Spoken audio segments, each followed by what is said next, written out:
ربي يا رحمن، أنا جاي ليك عشمان، بطلب وبتمنى ترزقني بالجنة.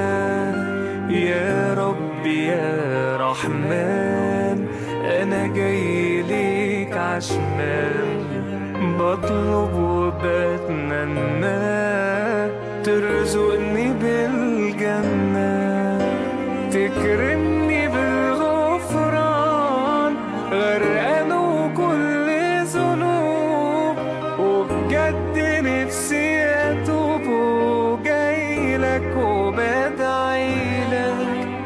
غرقان وكل ذنوب وبجد نفسي أتوب، جايلك وبدعيلك ومن نفسي بشكيلك، وكلامي ده محسوب.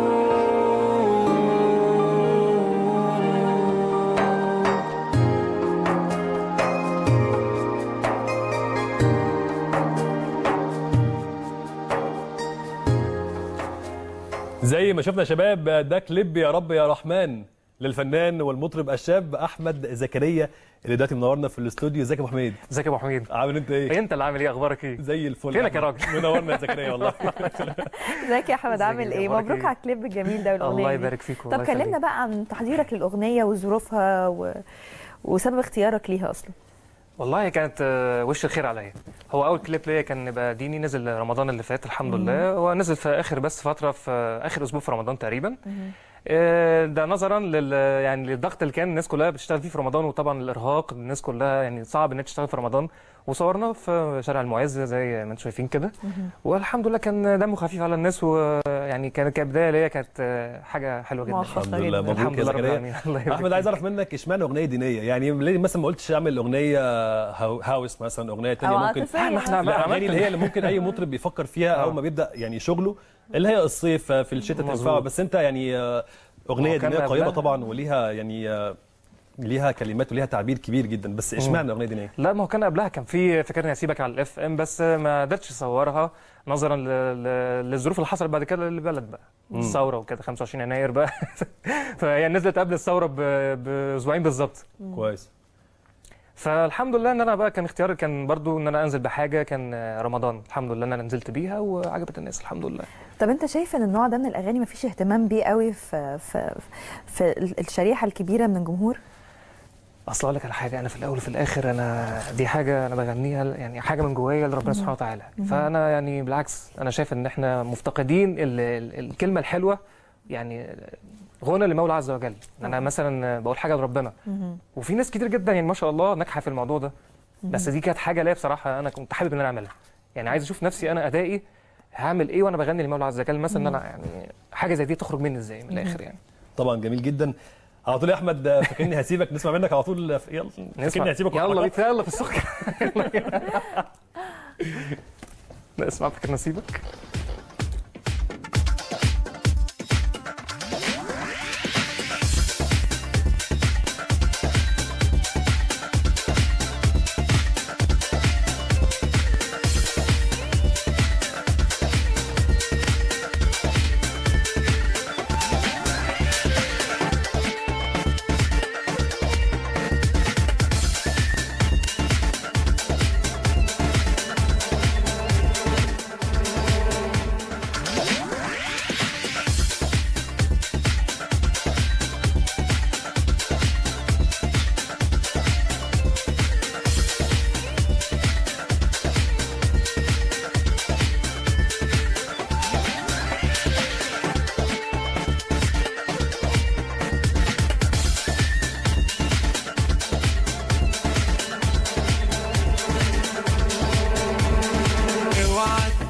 فاكراني هسيبك تاني لولا حتى ثواني، كل يوم والتاني زيد هواك.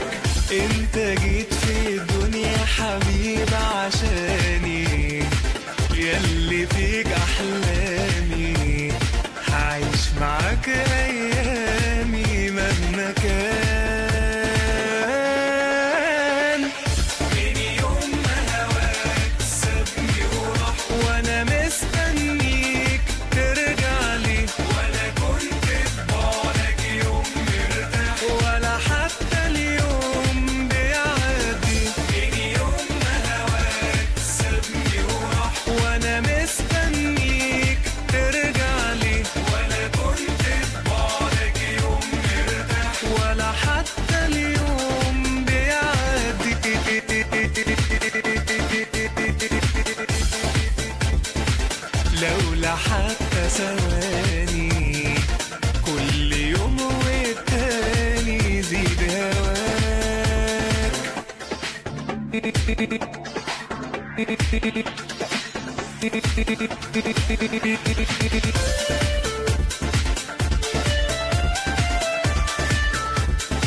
لما رحت وغبت بقيت وحداني، في حاجة كده ناقصاني، ما انت بالنسبة لي كل الحياة، نفسي اشوفك واخدك بين احضاني، ارجع لي يا غالي، يلا نرجع تاني ونسى اللي راح.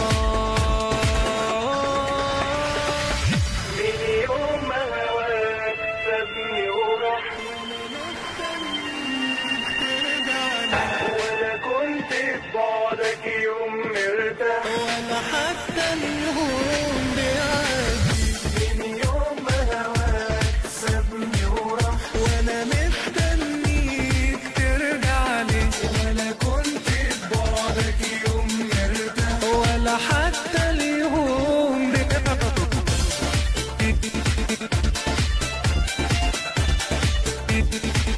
لولا حتى ثواني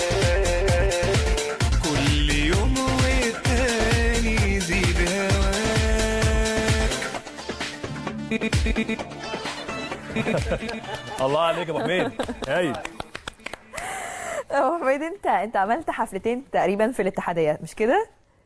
الكوربه والاتحاديه. الكوربه والاتحاديه تمام. طيب قول لنا بقى، كلمنا عن التجربه دي، تجربه مهمه جدا، خصوصا الجمهور بيبقى كتير ومتنوع. ده موضوع كبير جدا جدا. اولا مبروك لمصر والمصريين، رئيس المنتخب. شيء يجمع معاك بس. اولا مبروك للمصريين ولمصر كلها، رئيس المنتخب يعني سياده المشير الرئيس عبد الفتاح السيسي، انا بهنيه من هنا وبهني المصريين بيه باذن الله، ويا رب ان شاء الله اللي جاي كله جميل علينا جميعا باذن الله ان شاء الله، وفي تقدم الظهر لمصر باذن الله ان شاء الله. احساس ما توصفش بصراحه. يعني هي اول حاجه خضه عشان اكون واضح، يعني انت بتغني قدام عدد مش طبيعي، يعني مصر كلها واقفه قدامك يعني بجد. يعني انا كنت مرعوب اول وانا طالع بصراحه، اللي هو يعني عارفه هتاف الناس برضو، يعني اللي هو المقدم بتاع الحفله مثلا هو اول مذيع مثلا نقول له بيقدم فقرتي، انا تحت واقف عمال من دن دن دن كده. شكل المصريين فرحتهم طبعا، انا يعني انا اولهم. انا اولهم ان انا مثلا مبسوط طبعا، يعني لفرحه الناس، انا عايز الناس مبسوطه، يعني احنا كلنا فرحانين وما صدقنا نفرح وعايزين نفرح، وان شاء الله في فرح دايما باذن الله لينا جميعا. فاول ما طلعت طبعا لقيت ترحاب الناس مش طبيعي، الحمد لله بفضل ربنا، وكان الموضوع كان لذيذ جدا. يعني لو يعني تفاعل الناس يا احمد معاك عامل ازاي وقتها؟ يعني غنيت ايه؟ التفاعل مع الناس؟ غنيت اغنيه لام الدنيا، هي طبعا وهي برضو اكسكلوزيف تبقى ليكم ان شاء الله هنا، حابب قبل اي حد خالص لروتانا عز الشباب.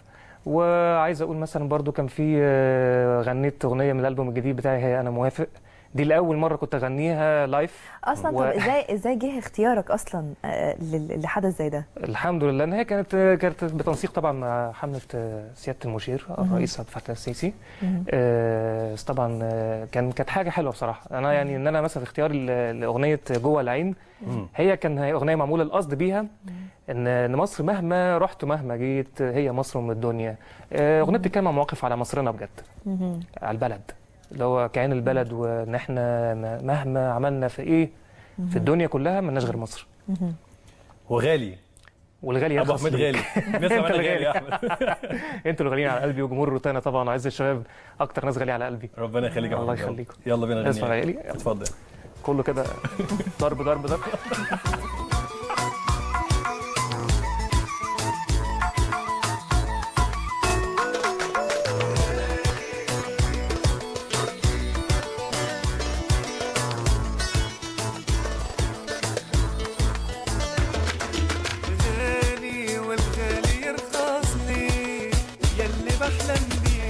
صدق بموت انا فيك، تعالالي قلبي خلاص اختار، بعد ما كان محتار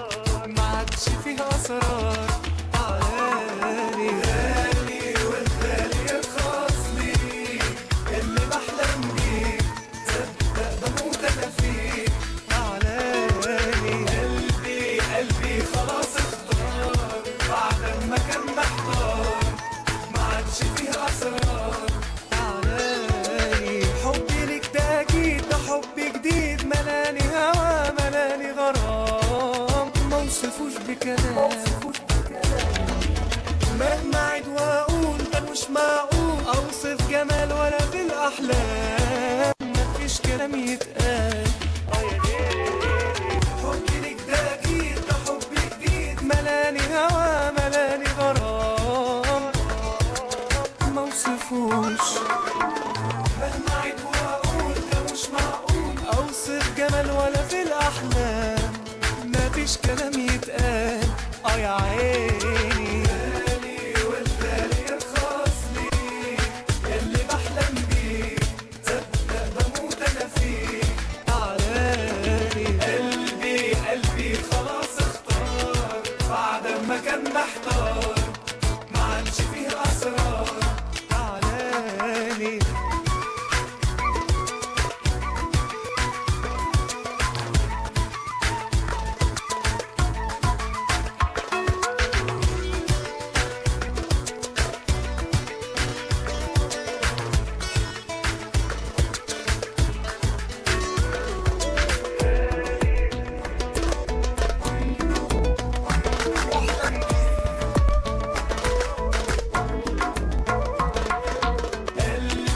قلبي خلاص اختار، بعد ما كان محتار ما عادش فيه اسرار. تعالالي غالي والغالي الخاص لي يلي بحلم بيه، تصدق بموت انا فيه. تعالالي قلبي خلاص اختار، بعد ما كان